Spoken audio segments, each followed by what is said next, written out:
শ্রীরামকৃষ্ণকে যেরূপ দেখিয়াছি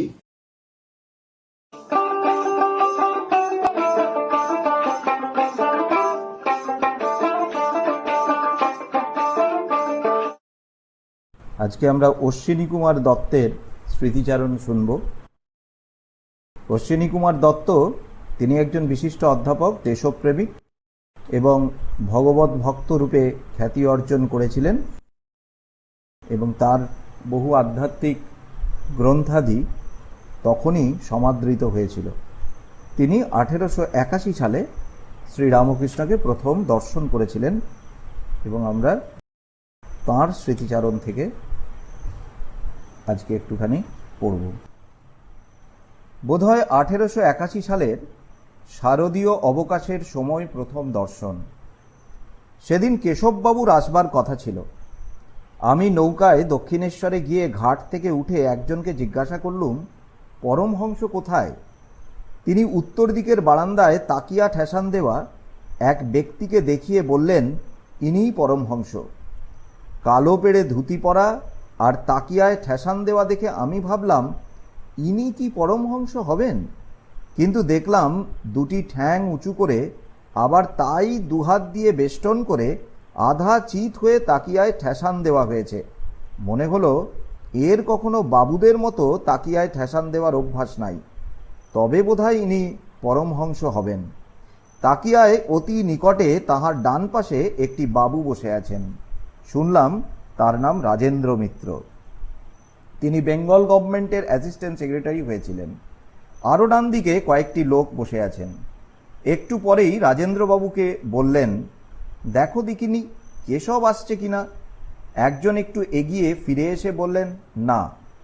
আবার একটু শব্দ হতেই বললেন, ওই দেখো দেখো, আবার দেখো। এবারেও একজন দেখে এসে বলল, না। অমনি পরমহংসদেব হাসতে হাসতে বললেন, পাতের উপর পাত, রাই বলে এই বুঝি এলো প্রাণনাথ। হ্যাঁ, দেখো কেশবের চিরকালই এই রীতি, আসে আসে আবার আসে না।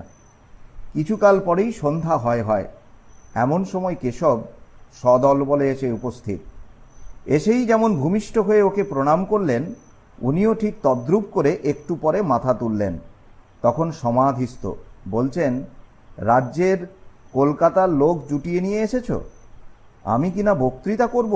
ওসব আমি পারবো টারবনি, করতে হয় তুমি করো, আমি ওসব পারবনি। ওই অবস্থায় একটু দিব্য হাসি হেসে বলছেন, আমি তোমার খাবো দাবো আর খাবো শোবো আর বাজ্যে যাব, আর ওসব আমি পারবনি। কেশববাবু দেখছেন আর ভাবে ভরপুর হয়ে যাচ্ছেন। একবার ভাবের ঘরে আহ আহ করছেন। আমি ঠাকুরের অবস্থা দেখে ভাবছি, এ কি ঢং, আর তো কখনো এমন দেখিনি। আর যেরূপ বিশ্বাস তা তো জানোই। সমাধিভঙ্গের পর কেশববাবুকে বললেন, কেশব, একদিন তোমার ওখানে গেছিলাম, শুনলাম তুমি বলছো ভক্তি নদীতে ডুব দিয়ে সচ্চিদানন্দ সাগরে গিয়ে পড়ব। আমি উপরের পানে তাকাই, উপরের পানে মানে দোতলার ঘর থেকে কেশববাবুর স্ত্রী এবং বাড়ির মেয়েরা দেখছিলেন, সেই জন্য আমি উপরের পানে তাকাই আর ভাবি, তাহলে এদের দশা কি হবে? তোমরা গৃহী, একেবারে সচ্চিদানন্দ সাগরে গিয়ে পড়লে এরা কি করবে? সেই নেউলের মতো পিছনে বাঁধা ইট, কোনো কিছু হলে কুলঙ্গায় উঠে বসলো, কিন্তু থাকবে কেমন করে? ইটে টানে আর ধূপ করে নেমে পড়ে। তোমরাও একটু ধ্যান ট্যান করতে পারো, কিন্তু ওই দারাসুদ ইট টেনে আবার নামিয়ে ফেলে। তোমরা ভক্তি নদীতে একবার ডুব দেবে, আবার উঠবে, আবার ডুব দেবে, আবার উঠবে, এমনিই চলবে। তোমরা একেবারে ডুবে যাবে কি করে? কেশববাবু বললেন, গৃহস্থের কি তাহলে হবে না? মহর্ষি দেবেন্দ্রনাথ ঠাকুর, পরমহংসদেব দেবেন্দ্রনাথ ঠাকুর, দেবেন্দ্র দেবেন্দ্র এই 2-3 বার বলে তাঁর উদ্দেশ্যে প্রণাম করলেন। তারপর বললেন, তা জানো, একজনার বাড়ি দুর্গোৎসব হতো, উদয়াস্ত পাঁঠা বলি হতো, কয়েক বৎসর আর সেই বলির ধুমধাম নাই। একজন জিজ্ঞাসা করলে, মশাই, আজকাল যে আপনার বাড়িতে বলির ধুমধাম নাই? সে বললে, আর কি করে হবে, এখন যে দাঁত সব পড়ে গেছে। দেবেন্দ্রও এখন ধ্যান ধারণা করছে, তা করবেই তো, কিন্তু খুব মানুষ। দেখো, যতদিন মায়া থাকে ততদিন মানুষ থাকে ডাবের মতো, নারকেল যতদিন ডাব থাকে তার লেয়াপাতি তুলতে গেলেই মালার একটুকু উঠে আসবেই। আর যখন মায়া শেষ হয়ে যায় তখন ঝুনো, ওই শ্বাস আর মালা পৃথক হয়ে যায়। তখন শ্বাসটা ভিতরে ঢপর ঢপর করে, আত্মা হয় আলাদা, শরীর হয় আলাদা, দেহটার সঙ্গে আর যোগ থাকে না। ওই যে আমিটে, ওটাই হলো মুশকিল। আমি কি যাবেই না? এই পোড়ো বাড়ির অশ্বত্থ গাছের মতো খুঁড়ে ফেলে দাও, আবার পরদিন দেখবে একটা ফেকড়ি গজিয়েছে। ওই আমির এমনি ধারা, পেঁয়াজের বাটি 7 বার ধোও, গন্ধ কিছুতেই যাবেনি। কি বলতে বলতে কেশববাবুকে বললেন, হাঁ কেশব, তোমাদের কলকাতার বাবুরা নাকি বলে ঈশ্বর নাই। বাবু সিঁড়ি দিয়ে উঠছেন, এক পা ফেলে আরেক পা ফেলতেই পাশে কি হলো বলে অজ্ঞান। ডাক ডাক ডাক্তার ডাক, ডাক্তার আসতে আসতেই সব শেষ। হ্যাঁ, এরা আবার বলে ঈশ্বর নাই। এর কি 1.5 ঘন্টা পরে কীর্তন আরম্ভ হলো। তখন যা দেখলাম তা বোধহয় জন্ম জন্মান্তরেও ভুলব না। সকলে নাচতে লাগলেন, কেশবকেও নাচতে দেখলাম। মাঝখানে ঠাকুর আর সবাই তাকে ঘিরে নাচছেন। নাচতে নাচতে একেবারে স্থির, সমাধিস্থ। অনেকক্ষণ এইভাবে কেটে গেল। শুনতে শুনতে দেখতে দেখতে বুঝলাম ইনি সত্যিই পরমহংস।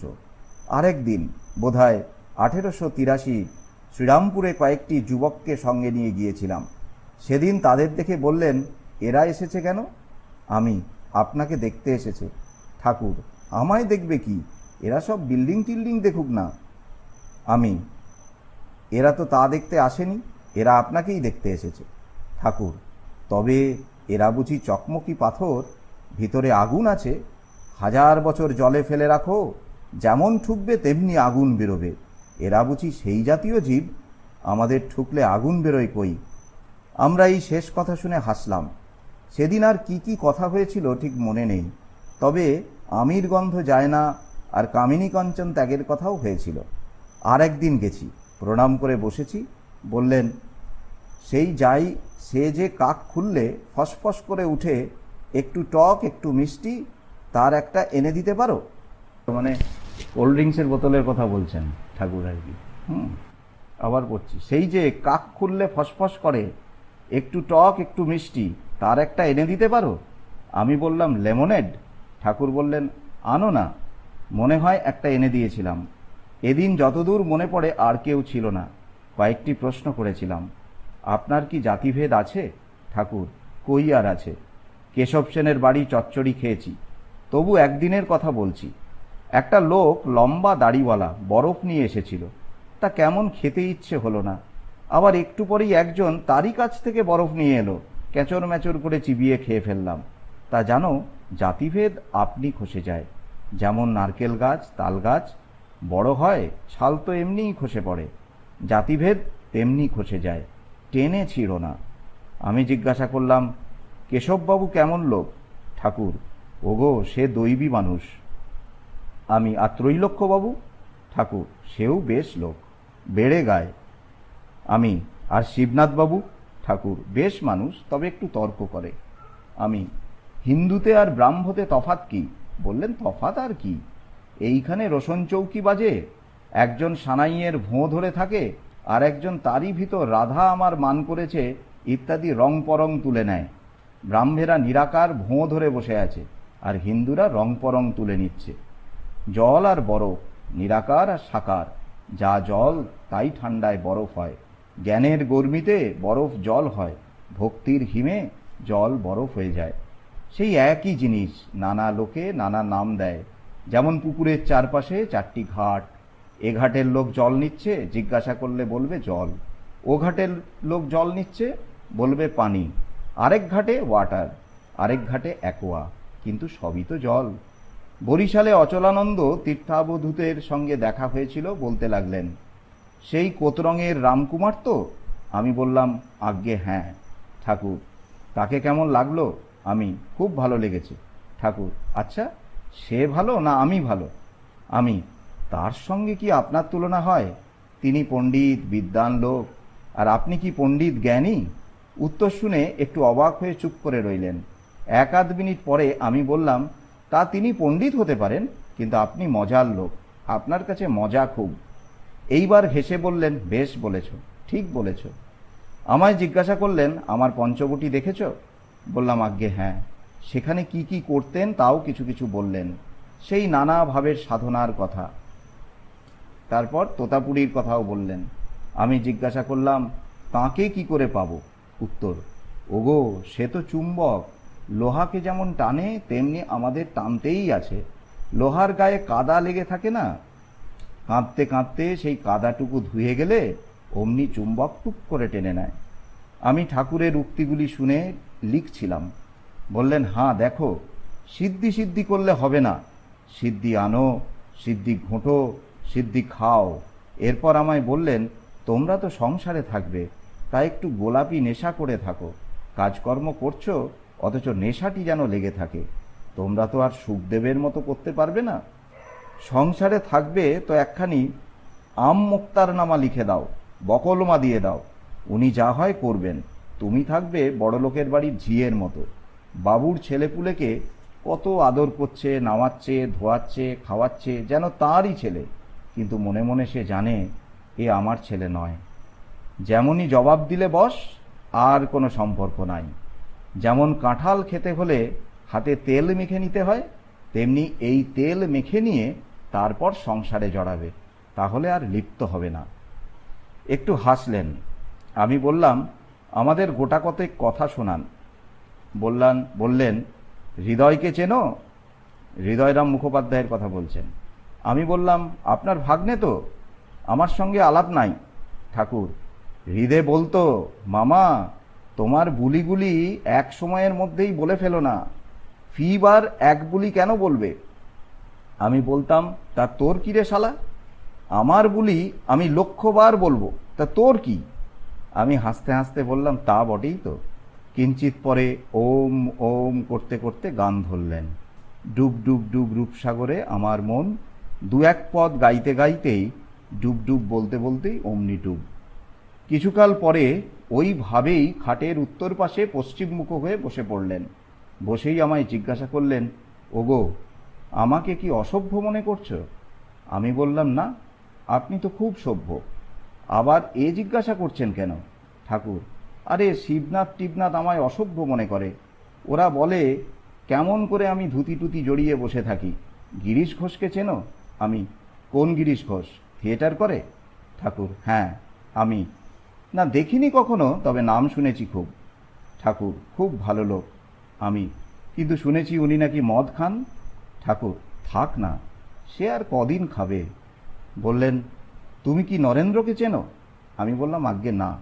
ঠাকুর, আমার বড় ইচ্ছে তার সঙ্গে তোমার আলাপ হোক।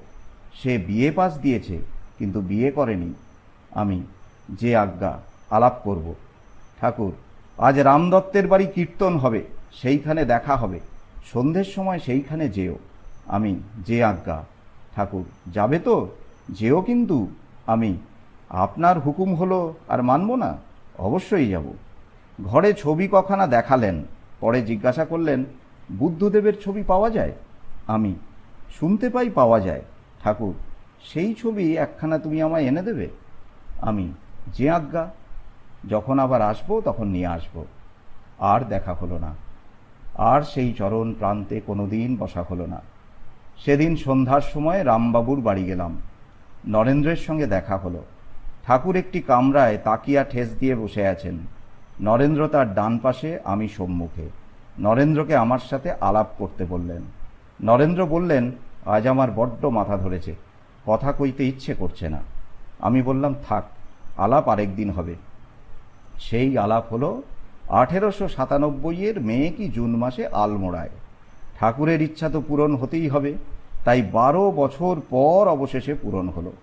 আহা, সেই স্বামী বিবেকানন্দের সঙ্গে আলমোড়ায় কটা দিন কত আনন্দেই কাটিয়েছিলাম, কখনো তাঁর বাড়িতে, কখনো আমার বাড়িতে, আর একদিন নির্জনে তাকে নিয়ে একটি পর্বত শৃঙ্গে। আর তাঁর সঙ্গে পরে কখনো দেখা হয় নাই। ঠাকুরের ইচ্ছা পূরণ করবার জন্যই যেন তাঁর সাথে আমার দেখা। ঠাকুরের সঙ্গে মাত্র 4-5 দিনের দেখা, কিন্তু এই অল্প সময়ের মধ্যেই এমন হয়েছিল যে তাকে মনে হতো যেন এক ক্লাসে পড়েছি, কেমন বেয়াদপের মতো কথা বলছি। সম্মুখ থেকে সরে এলেই মনে হতো, ওরে বাপরে, কার কাছে গেছিলাম। এই কদিনই যা দেখেছি ও পেয়েছি তাতে জীবন আমার মধুময় হয়ে গেছে। সেই দিব্যামৃত বর্ষী হাসিটুকু যতনে প্যাটরায় পুড়ে রেখে দিয়েছি। সে যে নিঃসম্বলের অফুরন্ত সম্বল গো, আর সেই হাসিচ্যুত অমৃত কণায় আমেরিকা অবধি অমৃতায়িত হচ্ছে। এই ভেবে হস্যামি চ মুহুর্মুহু হিস্যামি চ পুনঃ পুনঃ। আমারই যদি এই, এখন বোঝো তুমি কেমন ভাগ্যধর। এই ছিল আমাদের অশ্বিনী কুমার দত্তের শ্রীরামকৃষ্ণকে যে রূপ দেখিয়েছি